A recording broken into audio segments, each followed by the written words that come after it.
appreciate being here tonight. Thank you, Thom, for inviting me. I think one of the neatest things about this group is that we bring together all sorts of, just a feeling, your awareness of what's going on is so much greater than any of the other conferences I've been to in the last 25 years. This is an amazing conference. What you're all doing is you're integrating, you're adding to your own knowledge information that you're gathering from thoughts that Ron Moorhead and Mitchell shared about extra frequencies. What channels are we listening on? Who are we listening to? Well, I want you to all know that it's people like you that make this a dynamic field. Thank you for sharing everything and speaking with one another. And having the guts to be individual thinkers, people who think outside the box. I grew up in love with animals and the outdoors in the 1950s of Manitoba, Canada. I was fortunate enough to have grandparents with a farm and parents with an ocean, crazy notion to build a cabin in the middle of all the mosquitoes, moose, and wolves in eastern Manitoba. I grew up, spent all my time hunting, trapping, fishing, backpacking, canoeing. When I wasn't at school or doing art, I ended up survived freezing winters in Manitoba. Little kids camping out in the middle of January in Manitoba will wake up, if they don't have a cabin, they'll wake up with their eyes frozen shut. And I can tell you, as an 11-year-old Boy Scout, there were about 8 of us all pretty frightened, pretty panicky because we couldn't see. Scoutmaster, we can't see anything. So that's okay, just rub your fingers over your eyes. Okay. Yeah, it's still not that.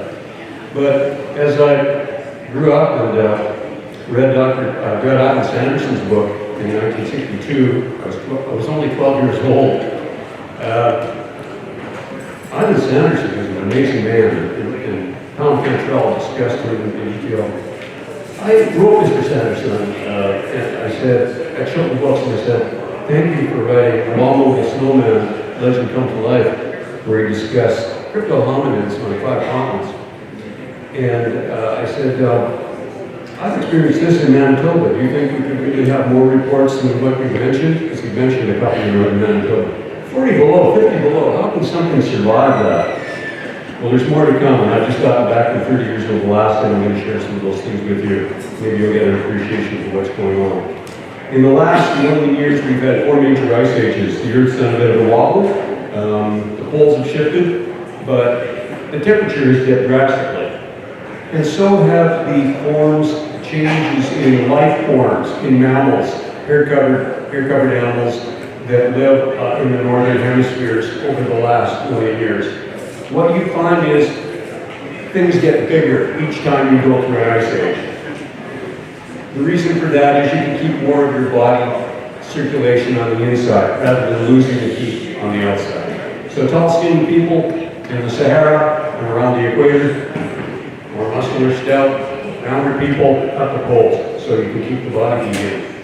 What Sasquatches have had is 4 opportunities to get really, really big by just surviving ice ages. Whether they did this north of China as hominids, as Denisovans, or northern Europe as mega Neanderthals, whether Dr. Groverkranz's Meganthropus is one of these candidates, whether these are all blended together in the genetic shrubbery as opposed to the single skinny evolutionary tree that used to be taught in the textbooks. We know we carry Neanderthal genes, 4 or 5%. Mitchell mentioned the curvature of the palm and the shoveling teeth in Neanderthal. I want to note it's also found in Homo erectus. And Homo erectus was not only Asian, as was Neanderthal, but it was the 2nd largest primate ever known. Only from a jaw, but this was not a giant ape like Gigantopithecus, 8, 9, 10, 11 feet tall. It was about a 7, 8, or 9 foot tall hominid, according to Von Konigswald and the anthropologist. And Dr. Groverkrantz, the late Dr. Groverkrantz of this state, from Wazoo, did a reconstruction of Meganthropus, also known as Homo erectus paleogeneticus. And I'm not saying this is what Sasquatches are, and there might be many different kinds of Sasquatches physically as far as their molecules are concerned, just as there might be many kinds of Sasquatches as far as their energy is concerned. And certainly the natives have their own views. I've lived among them for the last 30, 40 years. Grew up speaking Cree Indian. Answers to the question, of course, no. Only a few videos of Sasquatches from Manitoba. You might have seen them on the internet. Bobby Clark's from Norway House, something 8 to 12 feet tall. And then another more recent Cree one. I've been working with natives in Alaska since 1991, and British Columbia before that. I just love these people. Anybody who's living subsistence, anybody who's living subsistence out there, you know what I'm talking about. Your meat's fresh, your fish is fresh, you're gathering raw vegetables, you're salting it up, you're saving it, you're jarring it for the winter, various things like that. People living in close connection with the land. And families like this are people who run into Sasquatches on a regular basis. I'll switch to my book, my next book. My first book was Coast Sasquatch, published in 2003. It took me about 10 years to go through the reports and another 10 prior to that to sort out the native oral traditions across Alaska. Basically, it was a continuation of my thesis from anthropology before I became a physical therapist in Manitoba. There's a teacher, I'll name him Mark. I won't give his last name. He's retired for teaching science in Ketchikan. Went on a canoe trip to northern British Columbia in 1974, and he, with his girlfriend at the time, and his buddy and his buddy's wife, 2 canoes, and a 7-day canoe trip around Bower Lakes Provincial Park. If you go to northern BC on vacation in the summertime, it's up toward Prince George, just as you get past Kamloops or past Williams Lake, 100 Mile House, Quinnell, you turn right and you head toward Barkerville, Gold Rush, you know, the Quinnell, Chilcotin, Caribou, Gold Rush area. And there's a beautiful Rocky Mountain Park. It's on this side of the Rockies, the west side of the Rockies. It's about just the same latitude as Edmonton, Prince George, Casper, Prince George, and Ketchikan, Alaska. And you spend 7 days, and you're given a lawn start. The provincial park ranger says, well, get lucky, and we're going to send you off just ahead of the Joneses and behind the vendors. And here you go, here's your spot. You can pick your 157 different campsites to pick and choose from as you go around the lake. So it's a 7-day chain of lakes, some portages there, and you don't want to pack extra stuff. Well, somewhere around the bottom, somewhere around the 3rd night, they came around the corner, and the Caribou River's down there. And Mark and his friends thought, oh, there's a black bear on here. She's a big one. Take a picture of the brownie Instamat, the little 110. Remember those little cameras, the tiny little cameras?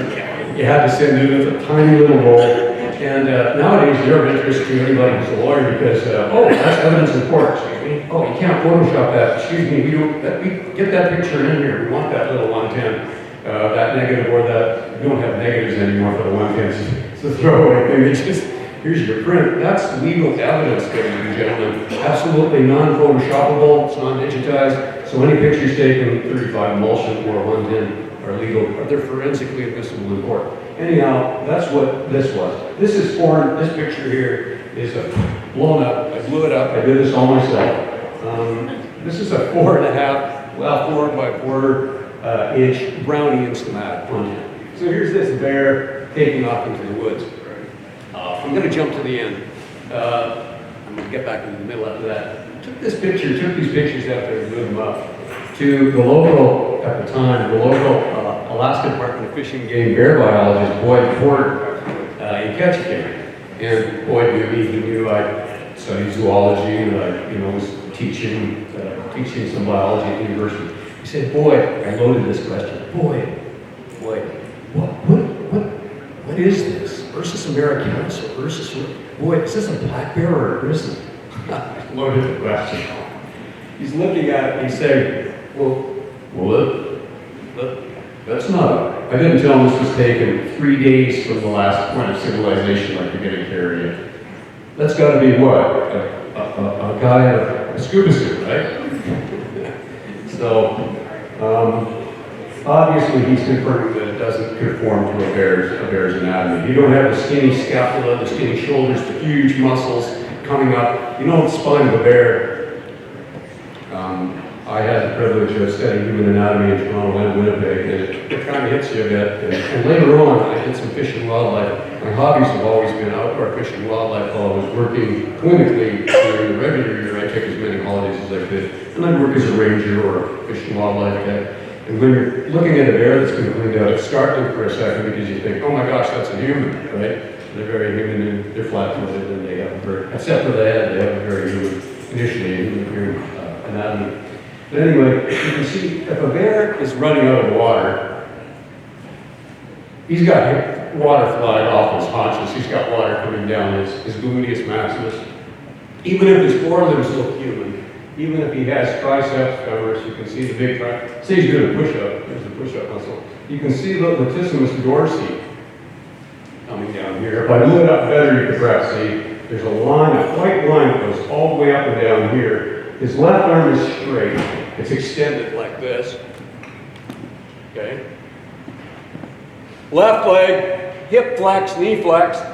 You can't see this, but as a retired chiropractor and physical therapist, I can tell you that this leg is extended and that this leg, this hip is flexed. And it's coming onto the water. By the way, all the natives and all the witnesses I have in Alaska and BC tell me that when these things are coming onto the water, they don't come out like this. They come out like this.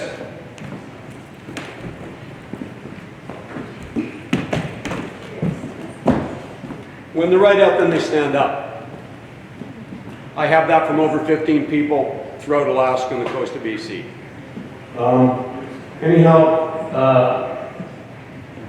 This sat in a shoebox for 20 years till Mark was talking with Leif Sievertson and Eric Sievertson, two science teachers who were young fellows, and had an interest in Sasquatches.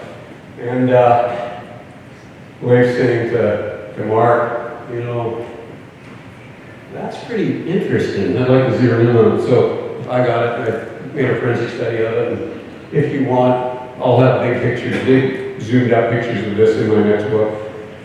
Whatever that's going to be called, the Alaskan Sasquatch or something like that. We'll go to the next page. Native Alaskans, every tribal group's got a different name. Usually two names. One for the flesh and blood type of Sasquatch, and one for the shape-shifting one. Does that strike you as a little funny? It may be just their attempt to describe two different sides of the coin, two different appearances to what might be the same individual, the same phenomenon, the same being, seen in a moment where it appears in our dimensions, or seen in a moment of transition from one dimension to the other. And when they change dimension, in native oral tradition, it's not usual, but they have their moments. They usually have, the Tlinkits are the ones who talk about the shape-shifting. The Athabascans, not so much. The Tsimshians, not so much. The Haidas, not so much. But right around Ketchikan, Petersburg, Rankin, Juneau, the Tlinkits talk about shape-shifting from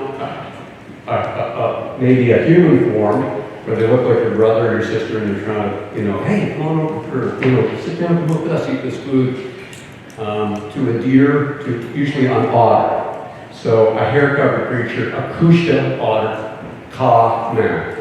If it was a female, the kushta shah. And traditionally, these creatures are believed to try to capture you when you're lost, when you're drowning, or dying of hypothermia, and taking you into their home, making you one of them. If David Blythe was here for Missing 411, he'd say, oh, okay. Do you find shoes sitting side by side at the side of the trail? I have. Did my hair go up at the back of my neck? Yes, especially since I know that there had been a man camping out, a homeless man camping out at the end of the dock at Carolina Lake at Ketchikan just a week before. And he left tons of stuff.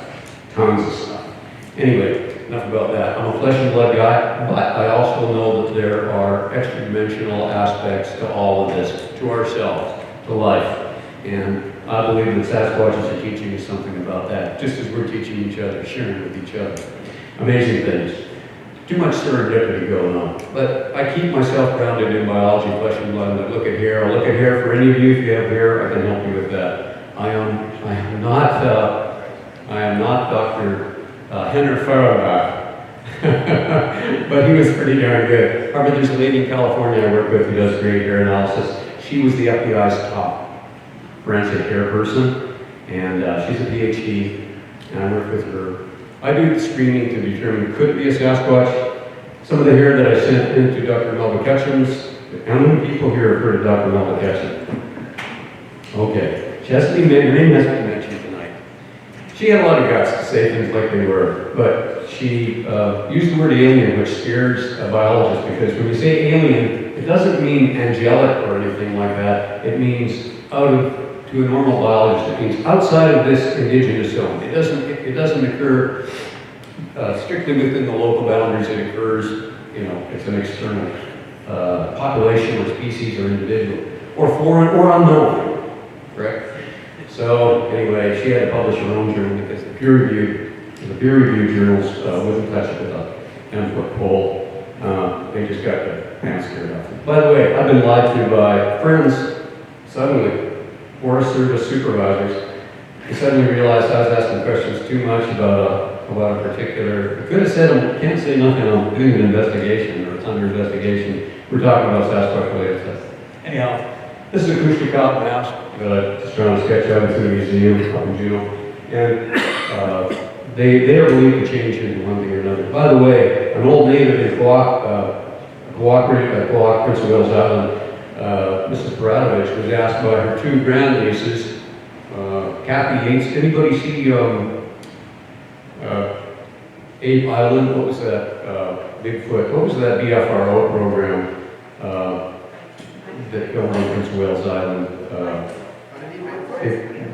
They talked with Josh, with young Osh Edenshaw, and they talked with Brenda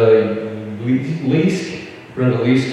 We talked about say a prayer, be polite. It was a cool program. Brenda asked her grandmother, Mrs. Edenshaw, or Mrs. Bradovich, Grandma, can Ketchikan and Sasquatches be the same thing?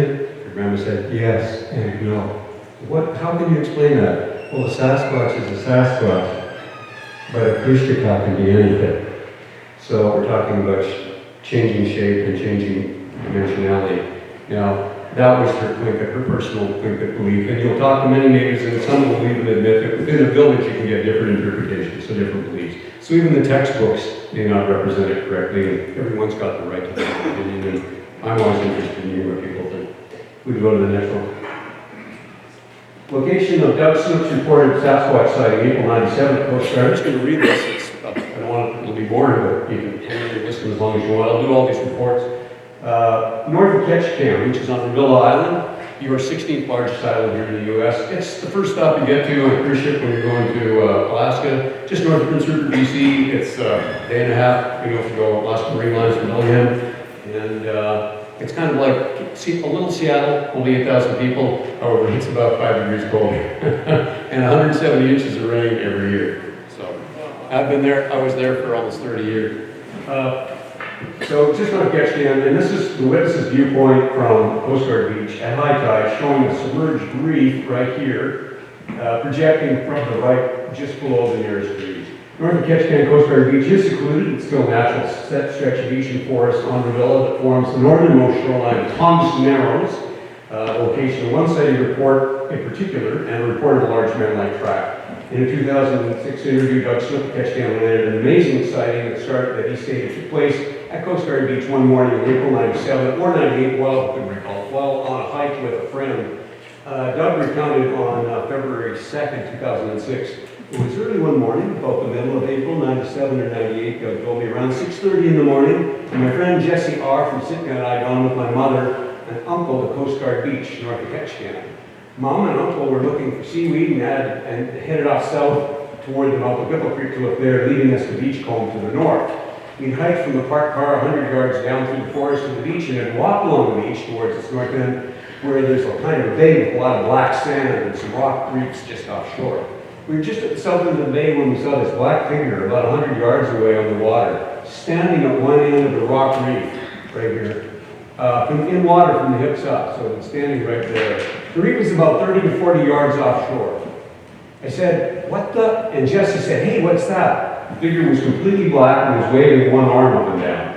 And I said, look, is that somebody diving? We couldn't see anybody else wearing boats or flags. Looked at first like a big scuba diver in a black wetsuit waving one arm up and down at us. but it wasn't waving its right arm from side to side, just up and down. It looked to us like it was holding something purple in its hand. We decided something wasn't right, and we get pretty uneasy about the thing, so we ran back up to the car. When we got there, we saw the binoculars. We can go ahead to the next one. And just after thinking for a second, we decided to grab them and get back on down for a peek. We ran back on down. It took us under 5 minutes of running along the beach. The thing was still standing up there. We took turns looking at it with the binoculars. What we saw was still standing in the water up to its hips, and it was covered all over in black hair, except parts of the face which were dark colored. It was still facing us, and it seemed to stand about 4 to 4.5 feet out of the water from the hips up. And it looked ugly. It didn't look exactly human. We saw it still had the same, or maybe another new purple thing in its right hand, about the size of a sea urchin, and was shaking it. It occurred to me that maybe the purple thing was a sea urchin, and that it was shaking the eggs down to eat them. I've seen natives do this. I love that sea urchin. Anybody eat sea urchin eggs? Kind of exotic for here. The Japanese do that all the time. Hey, you're a Japanese restaurant, is this going on? They're not waiting for help, they're just eating sea urchin eggs. Right, shake the eggs down, and then you can. Like caviar. So we watched it for at least another 2 minutes with the knobs. It never made any sounds that I could hear immediately. After a couple of minutes, it seemed to notice us, and it just kind of bent down over to its right and dived down. We waited another 10 minutes or so, but we didn't see it again. We walked back south to meet up with my mom and uncle and told them about what we'd seen. We left right away after that. It's the only one I've ever seen. So now let's move from Revilla Island, where we have Tlingits, to Prince of Wales Island, where we have Haidas. Haidas are also found in Canada. That's their original homeland. Haida Gwaii, what Canadians and British call the Queen Charlotte Islands.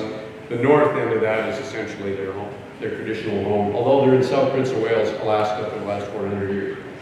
So while we go on POW, short for Prince of Wales Island, one Southeast Alaskan account of shooting of a bageet, as the Haidas traditionally referred to, hair-covered mammal creatures, was related to me in person by the son of the man involved in several interviews in Ketchikan and Heidelberg on Prince of Wales Island. The late Haida elder Claude Morrison spoke to me of a brief but deadly encounter that had taken place allegedly south of Heidelberg around 1901. Mr. Morrison was a well-respected member of the community in Heidelberg and is remembered for being straightforward and soft-spoken. When he spoke, people listened politely. One day in 2003, as I was finishing seeing a patient in my Ketchikan clinic, Claude's granddaughter, Helene, who was an employee friend of mine, appeared at my office with a white-haired gentleman beside her. She introduced her grandfather. Chana is grandfather in Haida. Every old man gets called Chana in Haida, who had come over from Heidelberg and had a story to share. Taking a break, I invited him in to listen to Mr. Morrison's story. He carefully related, when I was a boy growing up in Heidelberg, my father, Paul Morrison, told me of various experiences he had in the Haida villages that had all moved in from Heidelberg around 1899 and 1900. So all these villages moved into Heidelberg around 1899. It was centralization, collectivization, as it were. One of those villages was Ketchikan, our family's ancestral home. It's empty now, except for a gravestone or two, but it was located south of Heidelberg on the west side of Prince of Wales Island, south of the mouth of Picasso. My father was a respected man in our community, and he was the choir master at the Presbyterian Church in Heidelberg. He always spoke the truth to me.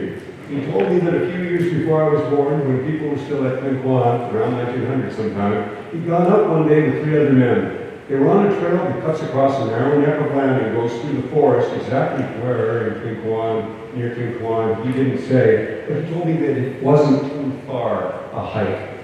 They'd just come out onto a beach that had black sand at the head when on a big rock, just a few yards away, they saw a gageet, a wild man, and it was real close, pretty much face to face. My father said that he raised his rifle, one of the old trade muskets that they'd used to call a blunderbuss, fired a shot, and killed him. It was covered all over with dark hair, and although he could see it wasn't exactly like a person, they all agreed that for any number of reasons they should give it a burial. The men had dug a grave right on the spot at the head of that inlet, in the black sand, just below the high tide mark, and put it in and covered it up. I don't remember asking him if it was ever reported, but in those parts at that time, there was no knowing what sort of trouble a man might get into with the authorities. And Mr. Morrison continued, and I don't imagine it was talked about at all. My father had lived his life outdoors and had seen a lot of things, but he told me that this was the only time in his life he'd run into one of these creatures. I know this happened. I've never seen one myself, Mr. Morrison said, but you hear stories every now and then that let you know they might still be around. Please, next one, Sam. He guided me in the details of this as best as his memory allowed him to call his dad's story. He was the senior living elder in Heidelberg in 2011, and I'm very much indebted to Mr. Morrison for sharing this story with me. What Paul Meiju Morrison did not speculate on with me was whether the burial took place out of remorse for killing a creature so superficially man-like, although hair covered, perhaps even fear of reprisal by the soul of the spirit or of the Gagi, or possibly some anxiety over possible repercussions with the non-natives or non-native authorities. Back to Ward Lake, Revilla Island. In this book, there's a brief description of 3 women who were camping out one night with their kids at Ward Lake. And it's a beautiful place, everybody goes there. Just a small lake about 8 miles north of Ketchikan.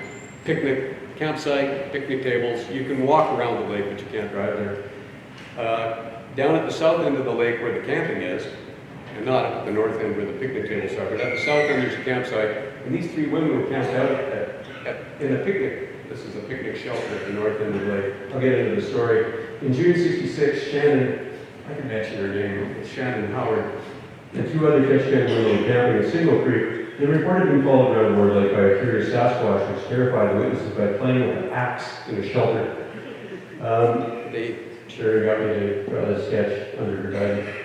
And the 3 Ketchikan women described 2 sightings the same day of a 7-foot-tall, probably the same mammoth creature at Ward Lake in June of '66. Following an initial evening sighting at Signal Creek on the south side of the lake, they reportedly followed their car. They just loaded the kids. She said, the kids, we didn't even wake them up. We just loaded them and put them in the back of the car and screamed out of there. We just went right up to the other end of the lake where the picnic shelters were. We stopped at the north side of the lake. They didn't want to go all the way home. They thought they'd wake up the kids. So they said, well, let's just do it here. You know, we camp here. We'll take them into the shelter. We'll just kind of drag sleeping bags and prop them in the corner. They weren't being followed that they knew. They didn't think they would be. They felt perfectly safe. So they parked their car in the parking lot, only 50 yards from the shelters. There's pumps, you know.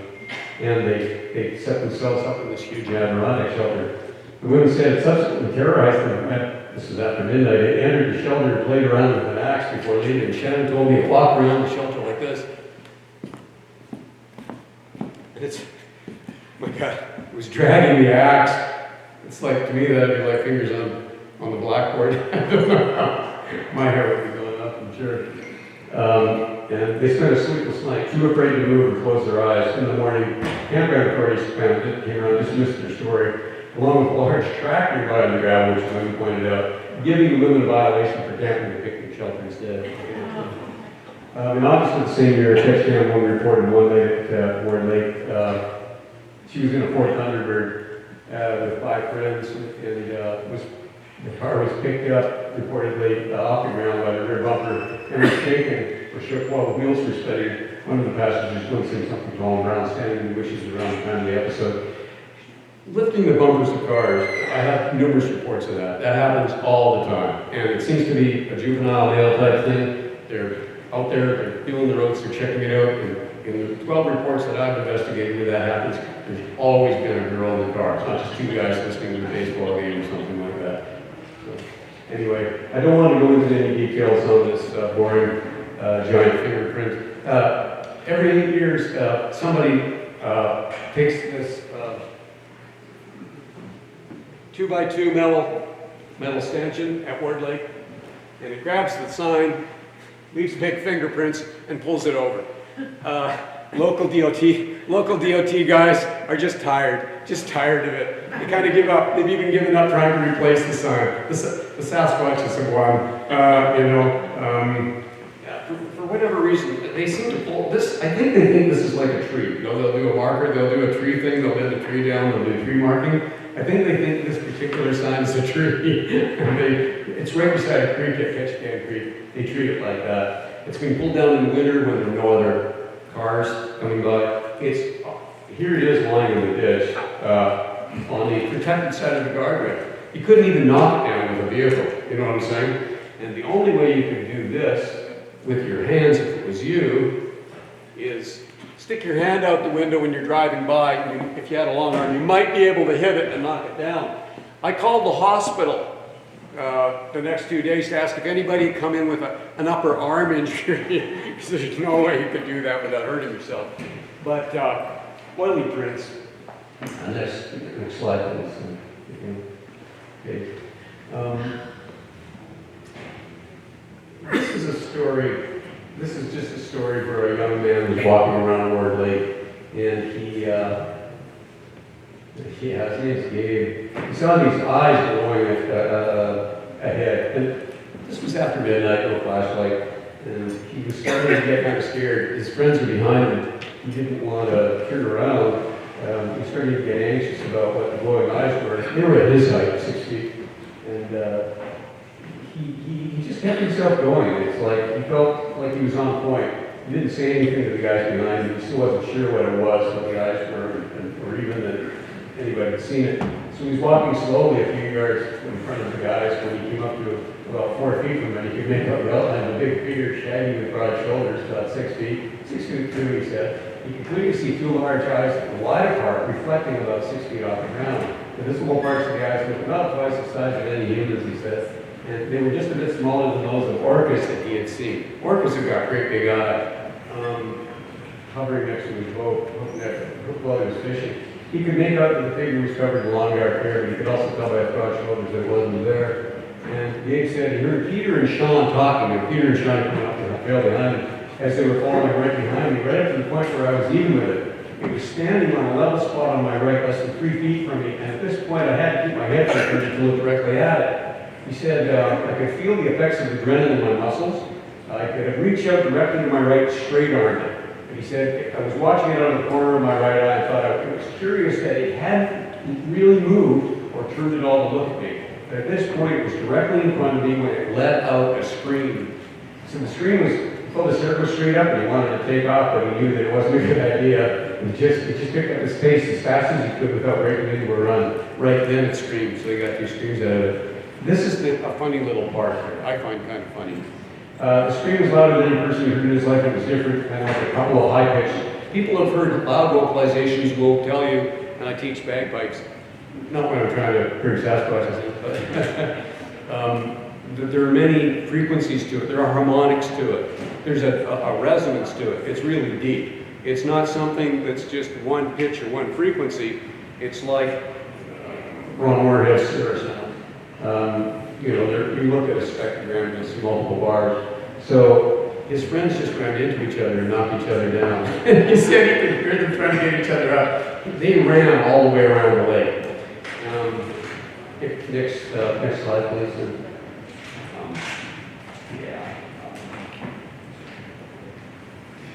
I'm going to skip on. Oops. Keep going. We'll be able to get it back. You can go to DC settings and then click on the lower left part, far lower left corner of the screen. Oh, we're good. Far lower left corner of this screen will bring up far left, lower right, screen lower left corner. Right here will bring up, nope, not even on that. Right down here. Right down here. Oh, yeah. Sorry. Let me just see.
Okay.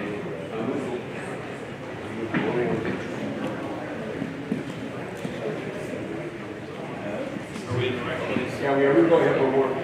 Okay. We're just going to go through this. This is the sort of habitat we see Sasquatches in. Just keep moving ahead. This was a small Sasquatch. One next page. So small Sasquatches tend to have round heads. Randy Brisson from Maple Ridge that Brian Lance told you about has a photograph of a Sasquatch with a really round head. This little guy, the witness described the head, this little guy was playing peekaboo with him. As hair, it looked like Don King. Maybe you've seen a wrestling promoter, Don King, like a huge afro. And this little dude, okay, and next page. I'm just going to really fly through this because it's all late and people stay late. A fuzzy photo that a nurse took. Curiously, her name is Pamela. She's an RA. I'm the greatest respect for this woman. She'd come up to Ketchikan every summer. She and her husband. Her husband would fish at Cantrall Lake down in Cantrall and go hiking and take pictures. Her name is Pamela Baker. Not Tammy Baker, but Pamela Baker. Anyhow, she saw this funny, she heard a scream, that she took a picture and she heard a scream as she's getting a picture of a stump. She thought, that's a weird shaped stump.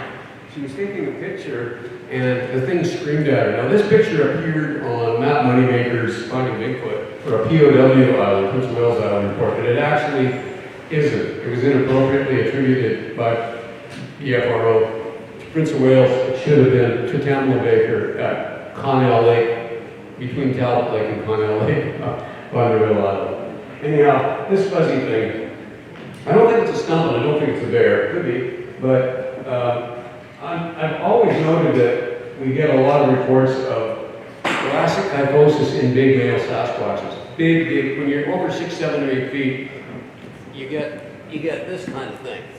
It's like the big old weightlifters that just got way too much weight up there to support, and the spine's not really built for it, and you get that kyphosis.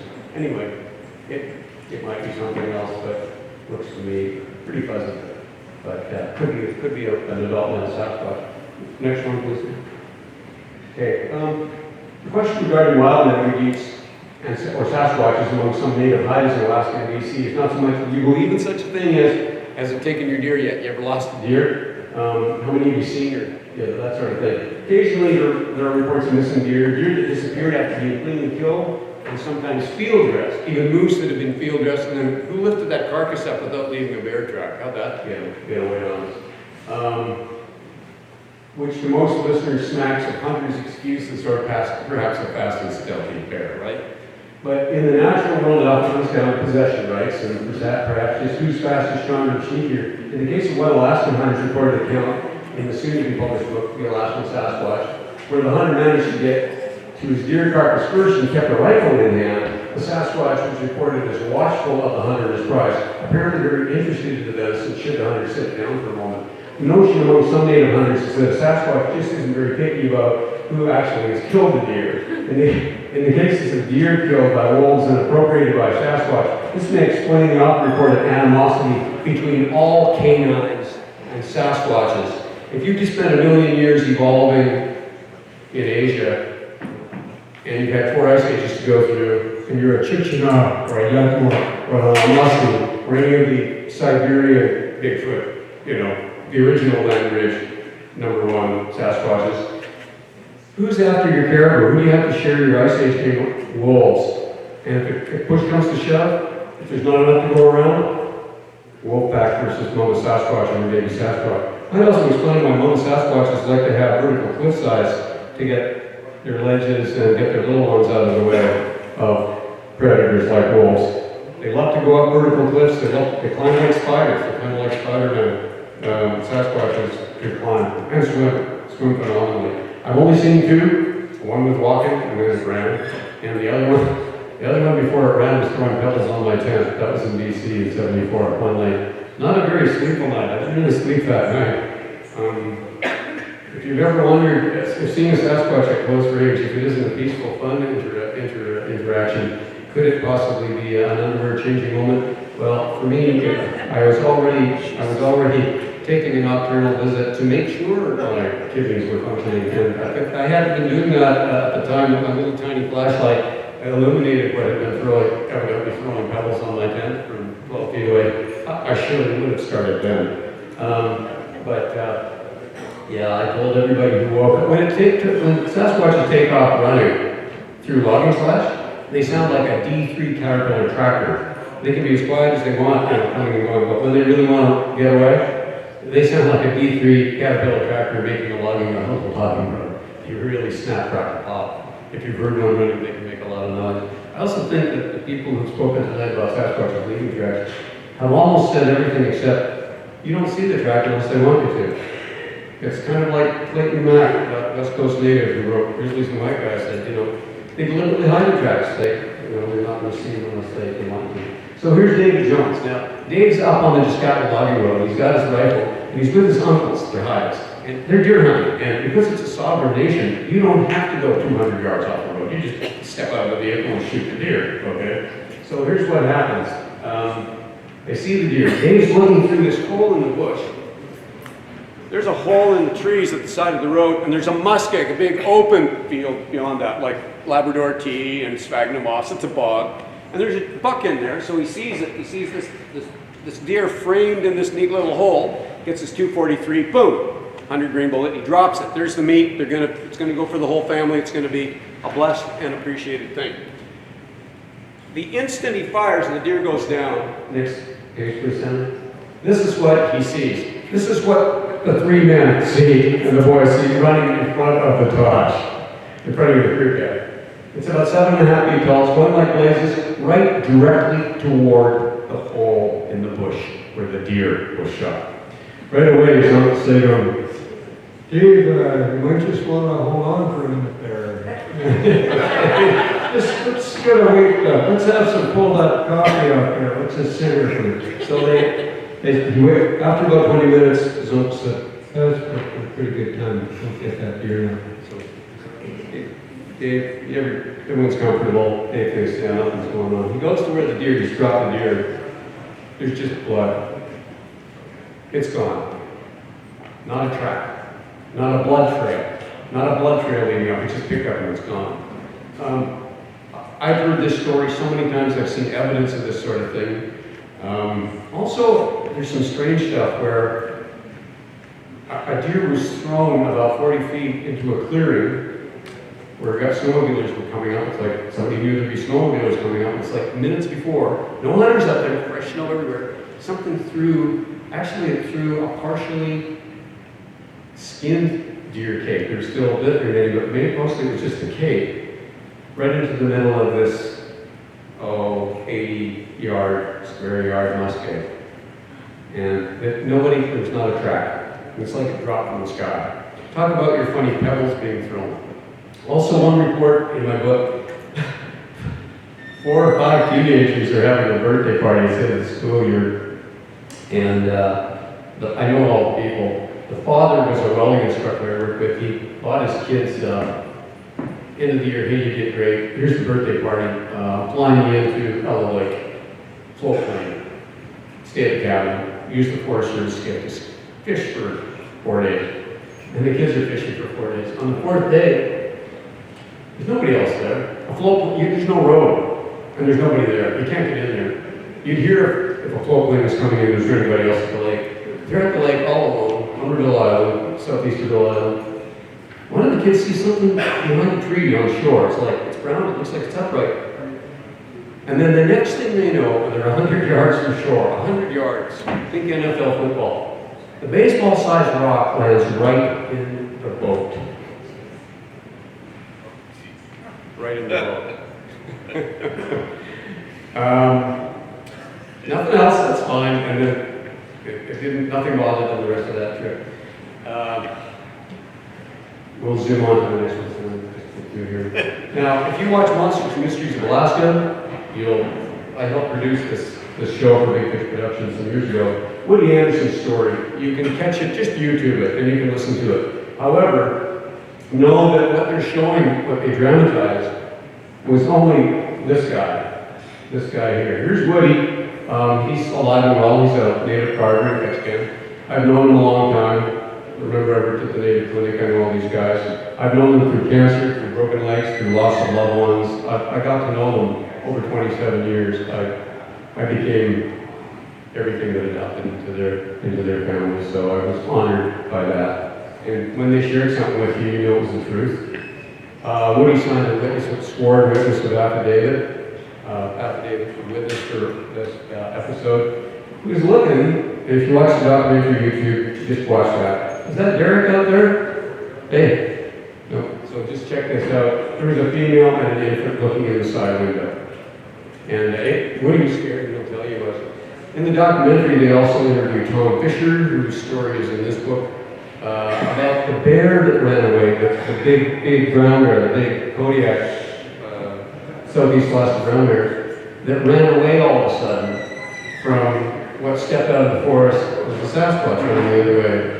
And Thomas J. Fisher and his first mate, Orwell, were just amazed. First, that anything would scare this bear, and secondly, by the big dude that stood there for 10 seconds looking at him. The funny thing is, it didn't come out in the documentary, is that the bear took off kind of at a right angle to them, not afraid of them into the forest, but hey, I'm getting away from whatever's down the beach. It saw them, it looked at the Huda packer, it looked at Tom's boat, it didn't give a hoot, you know about that. These guys only took the birds offshore. But it's taken off at a right angle down the beach. The Sasquatch, when it took off, it did the same thing. It took off in a direction opposite where the bear had gone. It's as though the Sasquatch on Kuyu Island, up on Ketchikan, and the Alaska brown bear wanted nothing to do with each other. As opposed to black bears in Alaska, Sasquatches eat them. In fact, so much so that my native informants tell me, if you're Sasquatching in Alaska and you see lots of black bears around, oh, well, you might as well just start fishing. There aren't any Sasquatches to be had right around there, seen right around there. It's too many black bears. They'd be gone. At the moment there's a Sasquatch around, the black bears, they make themselves invisible. You just don't even see a track. And they eat them. There's a story in this book where one of the black bear carcasses was found. The guy shot it, okay, by mistake. Shot the mom, didn't mean to. Close quarters, what are you going to do? Caliber's too small, they've been hunting deer, 243s, two guys on the Middle Island. There's the cubs, for Pete's sake, it's a mother. Nobody in their right minds would want to do this, but she charged and they had to. And then they're crying because they shot it, she's run into this little island, smaller than this room, in a muskeg, not much bigger than this room, but she didn't get out, she didn't go out, and there's a blood trail. They shot her, they really hit her with a bunch of 243s. She's alive, cubs are taken off. He says, I'm not going in there after a wounded bear in the dark. We're coming back tomorrow morning, we'll take care of it then, we'll do what we have to do. We'll do that. Come back in the morning, they spend half a day trying to find the bear, there isn't a trace. She's not in that little copse of woods, and she's not in the muskeg around. And the blood trail leads in, the cubs are gone. No, they probably all not took care of themselves. He's standing there and he's looking down between his toes, and the picture's in here. And he realizes that he's standing on what looks like a jigsaw puzzle about 4 feet by 3 feet of chunks of moss. And it looks like they've been parquetted together. And he picks one up, and there's the bear. Hidden in a muskeg with cold water, he's standing on it, covered up with these pieces of sphagnum moss from the muskeg. He said, hands, a bear couldn't have, my hair went up. We were the only guys, this is out of Wilkie. My hair went up. My hair went right up on the back of my head. And he's part native, of course, part Tlingit, so the Koochtagot thing, but still. He covered it back up and they got, you know, if I had fresh food and I wanted to keep it that way, I'd put it in the fridge. I'd keep it cool. I'd put a lid on it, you know. And wolverines do that with meat. They take it up high to the snow line. And Steller's jays and whiskey jacks all do the same thing. Why wouldn't something with a little more cerebral cortex do something like this? Hey, that's cold water.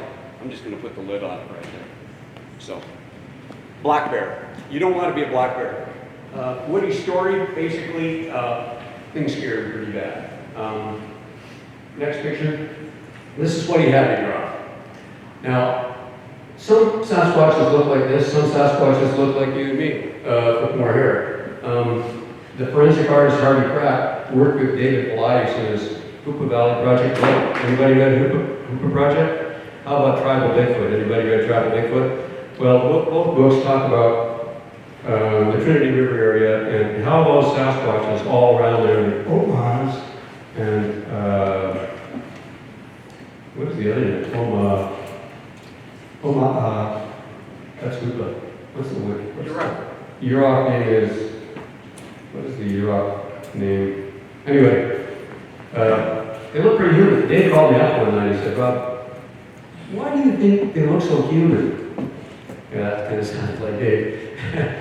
And he said, Harvey drew it because he felt, well, Harvey's a good forensic. Harvey Pratt he's a native Oklahoman who was he's a police officer. He was the head of the Oklahoma Bureau of Investigation. And he drew those pictures in those books, and they look kind of like Uncle Fred with long hair, right? Well, I said, Harvey's not an anthropologist. He's been drawing humans for a long time. Man, did it look like this or did it look like this? We're doing missing persons, we're doing police line work. He's not an anthropologist, so he's not doing, man, did it look like this gorilla or more like a lowland gorilla? Or did it more like Neanderthal or more like Homo erectus? So I tried doing lineups with my witnesses that were kind of like an anthropologist's lineup. They don't look more like this or like that. So my reconstructions might look a little less human than Harvey's, but some do. And you know, if we've got as much genetic mixing as people talk about, yeah, we've got it right. Next slide, please. This is a Washington story. So this Vietnam vet, after some radio show, he calls me up. And I call him Phil.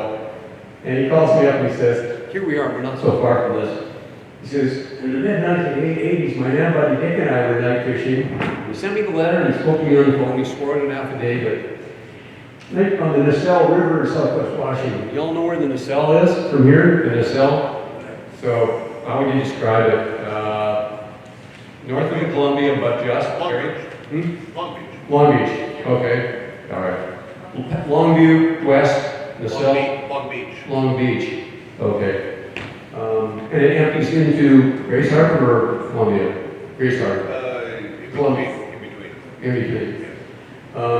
So in July, late July and early August, from 1 to 2 a.m. for a week or two, I noticed something was taking 2 out of every big king salmon that we would leave behind a big tree on the bank. And we were in bad need of food and we're actually poaching, he said. Using the big treble hooks, that's snagging, right? To snag a fish if we could. He made this submission. One night around 1 or 2, while we waited watching in the bush before starting to fish, we thought a game warden was coming. We could hear the gravel crunching and hid out in the bush. He said, in the ridge floodlight, one light only from the cell, we saw a big figure silhouetted down below us in the river by the bank. I think this is near a hatchery. Isn't this near a hatchery? Those of you, isn't there a Nacelle River hatchery? Yes, sir. Yes. For kings, right? For Chinook? Yeah. So we saw this big figure silhouetted down below us in the river by the bank. It was about 7 to 8 feet tall, and the water where it was, about a foot or a foot and a half feet deep, came up to its calf. And about the diameter of a 5-gallon bucket. It moved on 2 legs, but would bend over, backside to us, to scoop up the fish guts. It was just shoving them in an enormous rake, wow, like that, he said. It was bent over, scooping up the guts with its right hand. It had to slide its hand under the guts, kind of like a big spatula without using its thumb. I never saw it use its thumb. And we watched it eating like that for somewhere between 1.5 to 2 minutes. It seemed like 10 minutes, you know, when you see something like that, but it wasn't actually. Dick was frozen and his eyes were real big. I was totally amazed. We would just stay hidden and watch. You could hear him sucking up that stuff. Wow, without even chewing. Just huge slurping sounds when he lifted it all through his mouth. I couldn't believe how much of the stuff he was just putting away. He had huge shoulders, no neck, a big head, covered with, couldn't tell, dark brown or maybe black hair, about 3 to 4 inches all over. I had a lead weight in a cigarettes box in my pocket, and as I shifted my weight, it made a sound. That instant, I mean instant, he whirled around in a crouch and was looking right in our direction. He was moving its head and looking for us and cocking its head a bit, and it couldn't locate us. Sometimes wonder if they've got, you know, better vision versus hearing, hearing versus vision. Maybe the hearing might be actually better than the vision. Well, if there's a light, I don't know. if there's light interfering.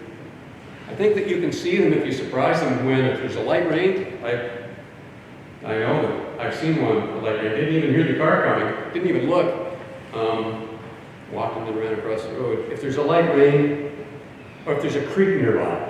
John Green noted a lot of the reports read with creeks nearby. I think that's because half the time they can't hear you coming, they got the creek, you know? So, not that you want to surprise anything or scare it. The same thing with snow gently falling or rain gently falling, you'll hear that. So it was moving its head and looking for us, but the floodlight came to a sharp edge of darkness, and we were hidden up there about 20 yards away. After no more than 10 seconds, Pete said it just took off. And I've never seen anything like that run that fast into the bush. He crashed off into the bush and was gone. That describes my encounter on Vancouver Island. And actually the one in BC, crashed in Alaska, crashed into the bush. Must have hit 35 miles an hour when it was going. We could hear the wood breaking as it crashed through. The next thing we just saw divots in the gravel from where he'd run. Each night before that, this is interesting, we'd leave huge pails of fish guts below the bridge, but in the morning they'd be gone. No rain or high water to wash them away, and no bear tracks. Curious, he thought. You know, he lost touch with Dick right away after that and hadn't ever heard back from him since. Bill sometimes thought it was watching that thing which took him up so much. And he concluded, he said, I count myself lucky, you know, that he could just come up right at us any time, and he was looking right in our direction. But I feel he just made a decision not to, and he was peaceful with us, like. What an amazing, awesome thing it was. I like his attitude.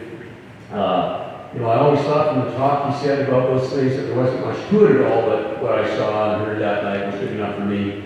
I never talked about it to anyone, although I just sometimes wanted to tell someone, but after reading the book and reading about the opposable thumb and all you know, I felt I wanted to share that with you. What I found is the thumb is semi-opposable, and they weave like hell. They can weave ferns. We've got good reports of that. They can weave all sorts of neat structures, as well as bend branches. They really can weave, and they use some precision grips, what an occupational therapist would call kind of a scissors grip like that. It's amazing. And we've seen from what Thom was showing us about little things placed in places, just how amazingly delicately that can be done. And although they're capable of pretty awesome, massive stuff as well. So next one, I'm going to move along. That's just a sword fern I found woven well up above the trail, where sword ferns were being pulled out, and I presume eaten for their starch. Fall is a great time to get starch out of any of these products, any of these plants. That's when ferns store up the most starch in their form. And and I've also found hazelnut woven like that. So interesting. This next report, it's a little weird. We'll just flip ahead. In a nutshell, these two couples were on the quads. This has been on the radio, and I'll publish it in detail. This is an EMT and a firefighter I worked with, and he swore the affidavit. He and his wife, and his buddy's wife, were on their quads, and they went up to the top of Brown Mountain. It took them till midnight, and then they figured they're running out of gas.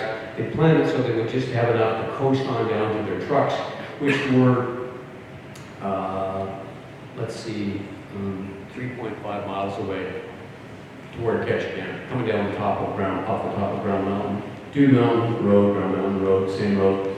Anyhow, they were coming down, they left around 11:45 at midnight, and they're coming on down, and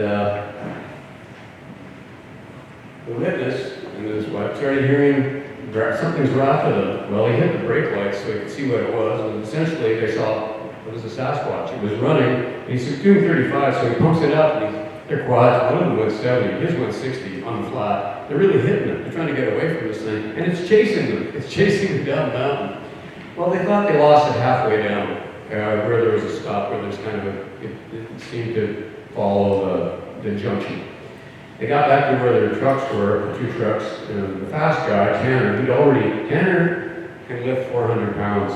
He'd actually, and I've seen him do this, he actually lifted he handed his flashlight to his wife, and he lifted his quad, his Thor, and he put it in the back of his truck. And then he came to help my buddy, my EMT firefighter buddy, load his quad. The girls were holding the flashlights. Well, while these guys are throwing their quads in the back of their truck, my buddy couldn't do it, and I certainly couldn't do it. I need all you guys to help me if I was doing that. But they heard a gravel crunching sound, and the girls, there were a couple of bears in this that they scared out of the thing, but that's incidental to the story.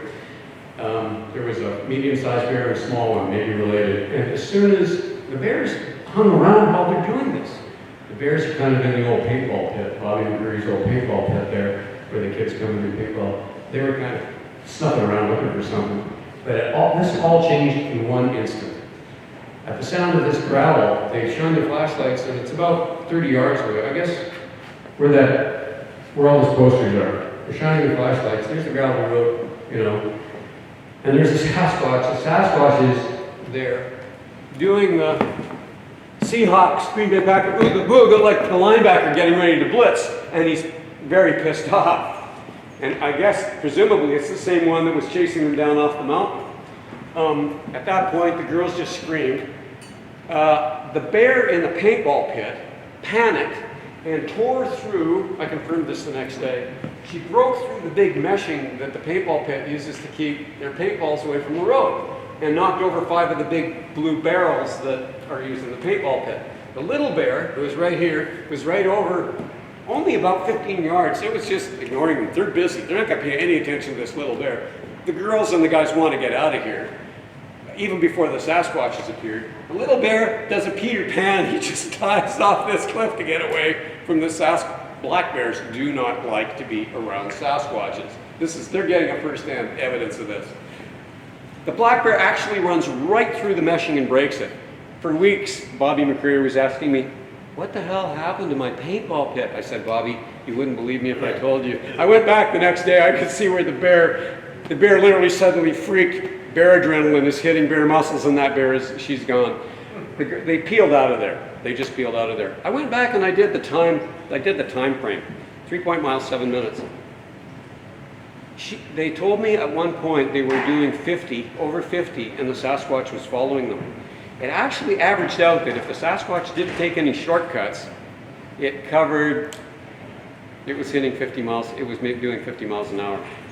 I've had law enforcement officers down in Nevada tell me they timed one beside their rig. He said, no one will believe it. What? Tell me. We were doing 70, it was keeping up with us. So I don't know how long, how far, whether quadruped, there are a lot of variables. Hey, Mitchell, you know, there's a lot of zoology you could go. Yeah. And I'm just talking about what's apparently flesh and blood. I don't know. If you start to get into these other aspects, you know, that where time and space are bent, where things seem to blur. No. Next one, please. Oh, hold on. North of Geraldton, Ontario. I'm finishing up. North of Lake Superior sits the First Nations Ojibwe community of the Nakina.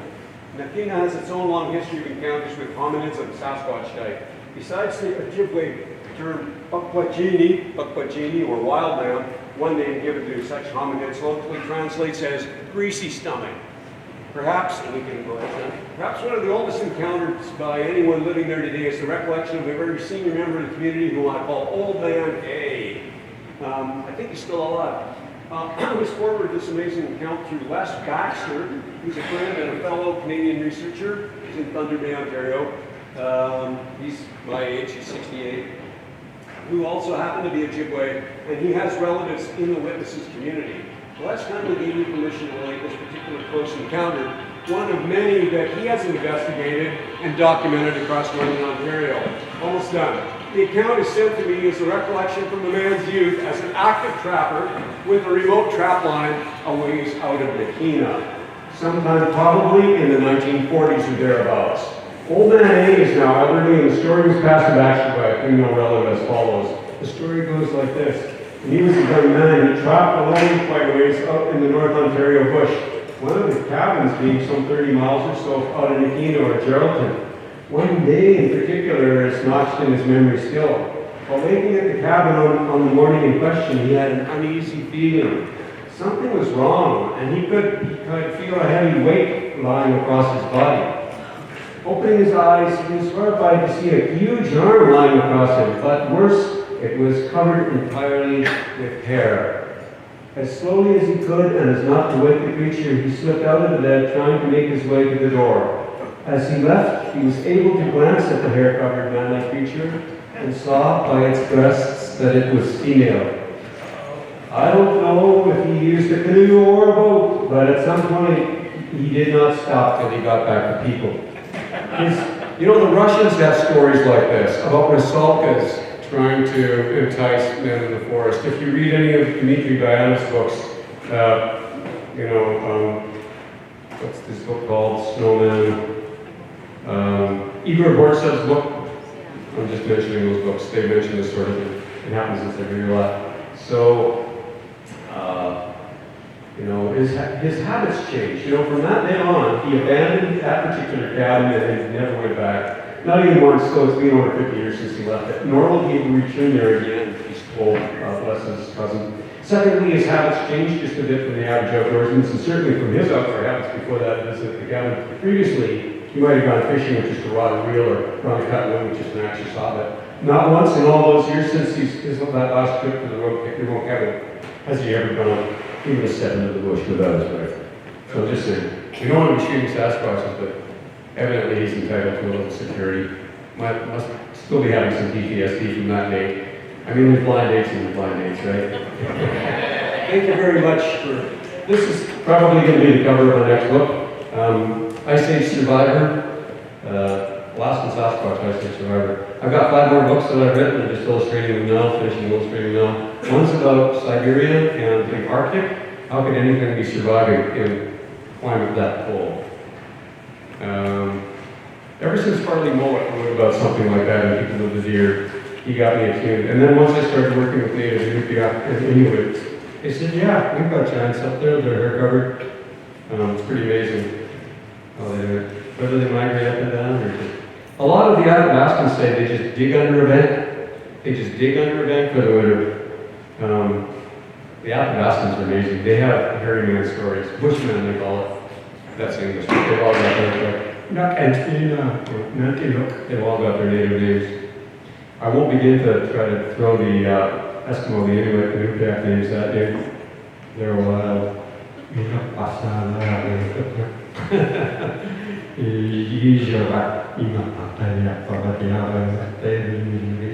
Yeah, if I had my friends who were fluent in their names, they'd be able to share it. I'm just trying to share a little bit of what I've been lucky to experience with these people and their beliefs and what I've seen. Thank you very much.